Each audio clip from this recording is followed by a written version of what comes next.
Now it's time we add some background colors to this page. Let's give a light gray shade to the entire body using the BG utility class. BG is what is used to set background colors, images, positions, and so much more. BG followed by the color name, so let's pick a light gray, BG gray 100. So now the entire page is of a light gray shade. We'll change only this section to have a white color using BG white. So apart from the 22 colors and the 11 shades each that you saw in the previous video, we also have white, black, and transparent for whenever you need these colors.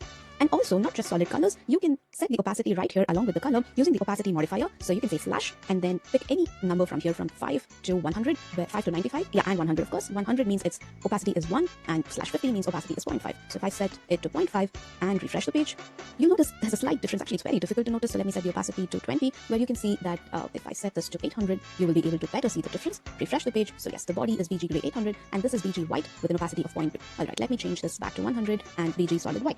Alright, so this is how you add background colors. Now let's see how to add background gradients. In Tailwind, it's actually very easy. You can add 3 types of gradients: linear, conic, and radial. So instead of a white background, let's add a linear gradient using the class BG linear.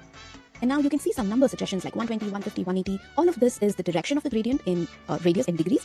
So you can select any angle that you need, or if words are easier for you, you can say BG linear 2, and you have these options like to B to BL, which means bottom to bottom left to bottom right to left. So when you select BG linear to L, the gradient flows from right to left, and so on. So you can select a direction like BG linear to BR, and after this you need to set the starting and the ending colors. You can do those using from and to utility classes. So you say from followed by the color name.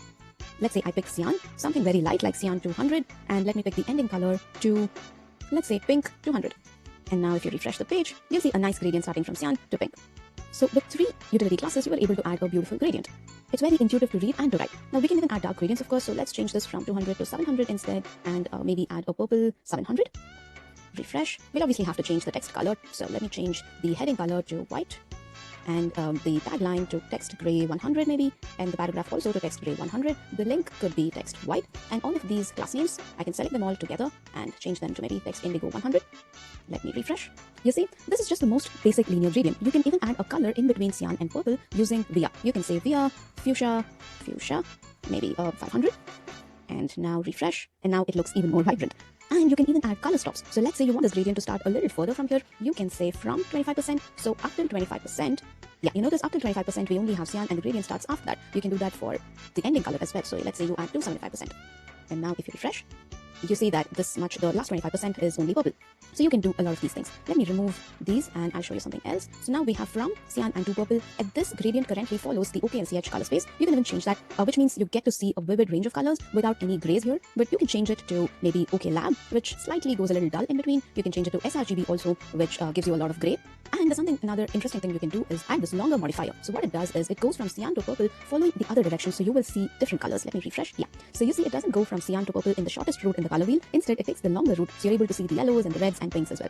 Sometimes you might like to use this in your web pages. Alright, so let me remove this back. And of course, you can change linear to radial. So let me remove all of this and simply say BG radial. Yeah, this will give you a radial gradient from the center outwards. You can also change it to conic. And once again, select the angle. Let me just set it to 0. So BG conic 0 will give you something like this. So it's conic gradient going from 0 degree to 360. So yes, you can do a lot of fun stuff with these colors and gradients, and you don't even have to learn any complex CSS syntax or look up color codes to add beautiful gradients. I know it still doesn't look the best because we don't have margins between this text and so on, but look at what we've been able to do so far without even leaving our HTML.